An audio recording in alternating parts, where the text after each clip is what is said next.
Hey fellas, Alola, and welcome to my look at Pokemon Sun and Moon, my latest vlog, which will be covering both the episodes which cover how the official start, Heart of the Island Challenge Rush, with episode 9 to top a Totem, and episode 10, Trial and Tribulations, wind up at the same time, is to make up for the ground I lost doing in the Ninjala video, and to give you something else to help close out this month. So,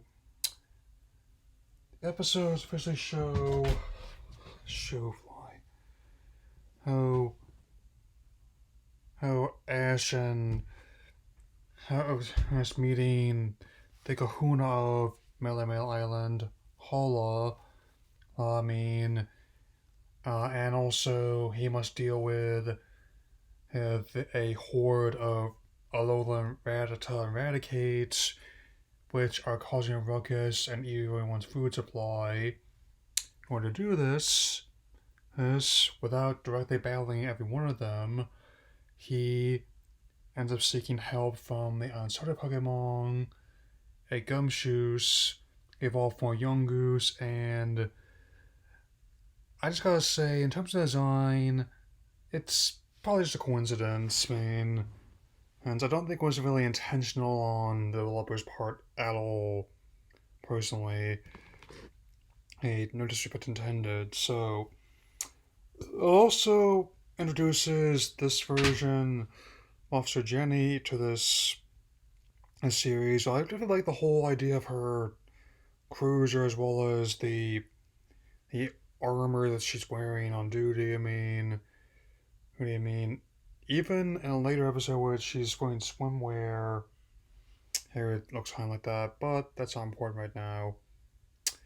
And I definitely like the whole atmosphere that's setting up, that they're deliberately working a lot of the elements from the game into the story, and in a unique way. It's not just note for note recreation, because if we're going to do that, that's not really much of an adaptation there, is it? I definitely like finding similarities and differences. It hasn't had a right balance between the two, so. And given how I'm doing this in one video, this is about connected, so let's keep this ball going. Yeah. So, for helping solve the infestation problem, Ash not only given a commendation by Melemele Island. Jen even gives her a ride to take the trial in Iki Town. I also really like the whole part of when they're actually asking for recognition, and from Tapu Koko, who has established one that gave him the Z-Ring and that Holo Forged before the battle even started, and really like how they lay down the foundations for each part of the series. Because how if something is mentioned once, there's a good chance it'll come up again. And the way they changed story structure of this anime really makes it so that what would traditionally be seen as filler in previous series actually now instead worked in the story in this one.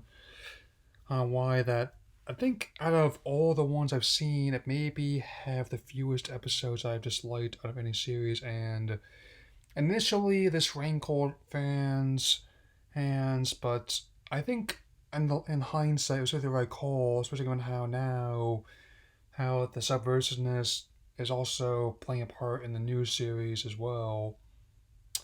So, and even with that in mind, there's still plenty of action, and while the animation style was a point of contention for some, as someone who's into series with other unconventional art styles, like with One Piece or Cowboy Bebop with a big O, or a lot of ones that Trigger's done, I don't mind the idea that some of the designs are different, as well as the whole using some habits from Western animation either. Especially noteworthy given how they kind of refer to all animation as anime in Japan, which includes even stuff like The Simpsons or Scooby Doo, who, as well as with how they've read all comics and manga there, which includes even stuff like Spider-Man or Peanuts even. So, oh, and really liking how Rail is approached, and I submit that this is that sometimes anime can take you to change your pants at monsters, and even though I start with Litten and Sun and Popplio and Shield, and Moon, I mean, I misspoke there. When Ultra rolled around, you bet I finally started peeling this burb.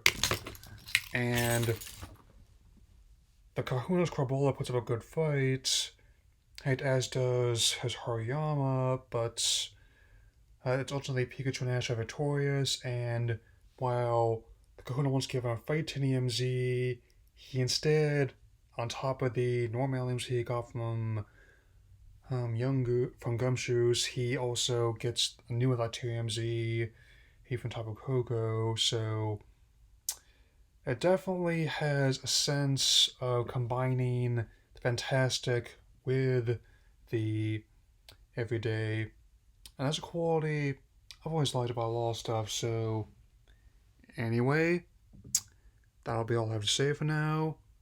Hell, I'll definitely try and keep these vlogs going in lieu of me maybe going out of town. Like, because of the outbreak, it's gonna be pushed back to a later date to be determined, and I will see you all in the next vlogs. Alola.